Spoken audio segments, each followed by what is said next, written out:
I didn't even know what a skateboard was till my brother had the Tony Hawk video game.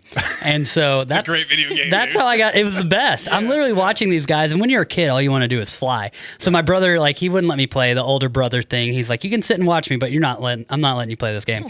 So I'm watching these guys fly in the air, but they're using the skateboard to do it. And I'm like, this is the coolest thing I've ever seen. Like, these guys are literally flying. Like, I want to do this. And so our neighbor had a skateboard, and I'll never forget, like, I was like, I wonder if skateboarding is as much fun as watching my brother play this video game. And then I took it out, and just when you're a kid, you have the wildest imagination. You know, you could do the special tricks in the game. So I was like, oh, I'm going to do a Christ air. And so I'm just standing on the ground holding my board like I'm in a Christ air, throw it down and pretend like I land it. Right. And it just literally, I'd always loved the idea of being an athlete, but didn't like with team sports, if I wanted to, you know, do great at baseball, I had to rely on the whole other team to do great as well. When kids weren't into it, they wanted to dig in the dirt. I was that kid that was digging in the dirt. Me too. It was a little too slow to play, to be honest. But it's like you had to rely on everyone to be all in order to go. But skateboarding, it was like, if I wanted to get good, I could do that, but it was up to me. Like, am I willing to, you know, fall on my face 50 times before I land a kickflip? Am I willing to continue to press on? So it taught me a lot of that perseverance, but faith has always been very integral in my life because I had that dream to be a pro skater, but that was such a far-fetched dream from where I grew up when skateboarding wasn't popular. I grew up in a Christian home, but it was Southern Baptist, and I would say the place I was most told that, what are you going to do with your life? You can't really be a pro skater, was the church, unfortunately. Oh, and so thankfully it never turned me away from God, but I didn't really like church because I just felt a lot of hypocritical people. Like, you're saying one thing, but you're not living congruently. Then I would read the Bible for myself. Like, my dad and my mom would pray for us all the time. So that's where the faith really got introduced to me. And I would always see the Bible on my dad's desk, and he'd be reading it before work. And so I started reading the Bible, and I'm like, wait, it says, like, commit to the Lord whatever you do and your plan will succeed. Ooh. Well, I'm going to commit my skating to him. And so that's what I did. And when I was 17, I moved from Tennessee to California in pursuit of this dream. And that's where I would say I kind of stop living off my parents' faith, live on my own faith, because I was like, God, if I'm going all in on this dream and I know nothing and I'm leaving everything, I got to do it with you. Like, I can't do it on my own. That's a big move. It was a big move. 17 years old. At 17. Is that when you first got kind of sponsored? So, or is that when you said you were coming out here, is that when you started pursuing it seriously? That's when I had started competing at, like, the national level, and the discipline I was competing in was the big half pipe. Well, the closest half pipe to us was like 3 hours away. So I was like, if I'm competing in, like, making the podium at these contests nationally, and I don't even have this ramp here, like, if I get this ramp and I can train on it, maybe I could go somewhere with it. And so that's when I was like, okay, well, if I'm serious about this, then I've got to start making these decisions. And Woodward, which is an action sports camp, it's a crazy God story too, because this school only existed for my senior year of high school. Oh. So they had a boarding school at this action sports camp for 1 year, and it just happened to be my senior year. Whoa, and I'm the only graduate. Yeah, it's out here in Tehachapi. Yeah. Tehachapi. Okay, yeah. So, okay, hold on. Let's move back up here for a second. Yeah. So you were winning and doing good at these competitions on half pipe. Yep. And you didn't have one. Yep. I had an 8-foot one in my backyard, but the contest one was like, 13 feet. So I'm like, all right, if I'm figuring out how to do well and I don't even skate this thing every day, like, it's game on. Whoa. So when did you get your first sponsorship? So I got my first well, actually, the funny thing was Nitro has pretty much been my first sponsor. And how I got involved with Nitro was through that boarding school as well, which is a pretty crazy story. If we want to go there, we can get to that. Yeah. It all lined up just perfect, right? It did. It's crazy. And again, to faith, like, I was about to graduate high school. I'm 17, about to turn 18. I'm like, am I going to go back to Tennessee, or I'm going to try and stay out here in California? What am I going to do? But I literally just remember, like, clear as day, I just prayed, God, if this is what you're calling me to, then I need some sort of door. Like, I wasn't quite ready to compete at the pro level, but I knew I wanted to pursue skateboarding and figure out a way to make a living doing it. And sure enough, Travis Pastrana ends up coming to Woodward because his wife's a pro skater.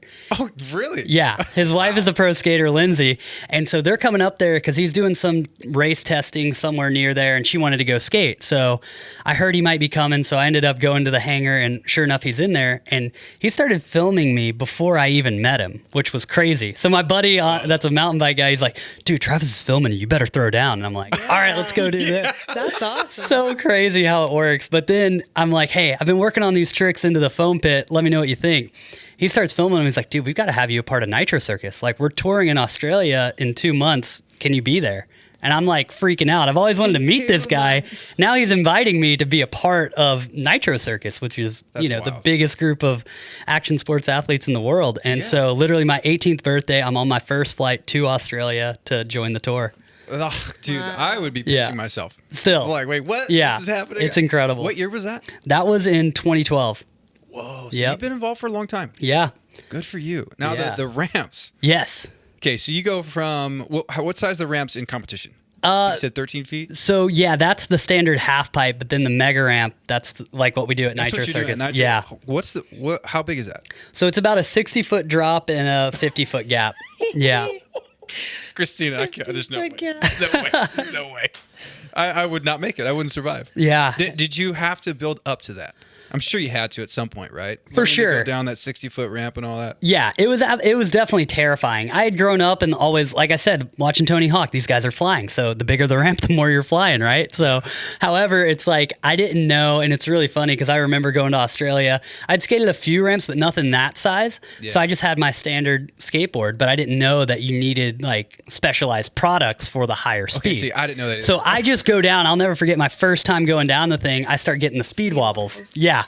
I barely make it off the lip of the ramp, and then Lindsay, Travis's wife, looks at my board and she's like, "You rode down on this thing? What the heck, dude?" And then just starts taking my trucks off, rebuilding my entire board, and then after that we were good to go. Yeah. Gosh, that is so. So now with Nitro Circus, so you pretty much travel with every event. Yeah, like I said, I've been with them since 2012, and the tour has taken us all over the world. It's huge in Australia. We've gone all throughout Europe. We've done Japan. We've even done Russia.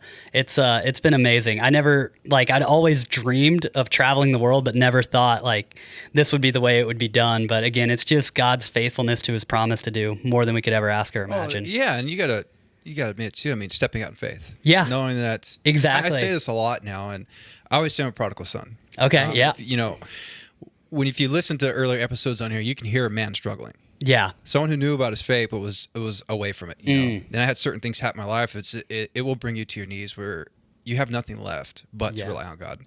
You know, and it will change you. My dad. I love how my dad says this, man. He's a very tough man. He was a Green Beret for a long time. Oh wow, 22 years. So he's very different. But his thing is you either learn or you're taking a lap.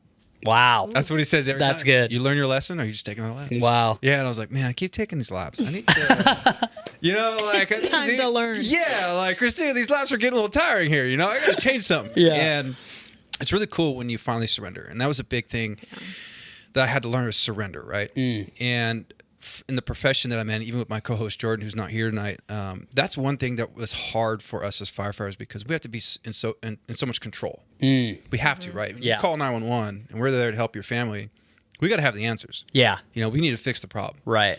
So for us to surrender is very difficult. And I remember feeling that like, okay, it's time to stop doing it your way and start doing it the Lord's way, and giving. It's almost like you said, anything that I want to pursue or do, lay it before Him. Yeah. He even says it, cast your anxieties. Put it on me. Yeah. I'll take care of it. We'll figure it, I'll figure it out for you, but it's your responsibility to search that out. For sure. Word, to be in prayer and to do all that. And I can say, at least for me, and this is like the first time in my life where I don't have control. I don't know what the future holds. Yeah. But I'm at peace. Come on. I'm totally Let's cool, go. And it's powerful. It's very powerful and it's life-changing, but it's also made some people really upset. Yeah. Which is very surprising. People that I've known my whole life. Wow. I started talking about my faith on here and they got really upset. Really? Oh yeah, dude. Oh yeah, to the point where like not friends anymore. That's insane. Wow. Yeah. Isn't it funny how like that is so controversial for people? It really is. It's crazy. That's why when I saw you speaking, and then Christine was talking about, you met Mike. I'm like, I love that you're not afraid to talk about your faith. Well, here's the thing. I had a conversation on the drive here with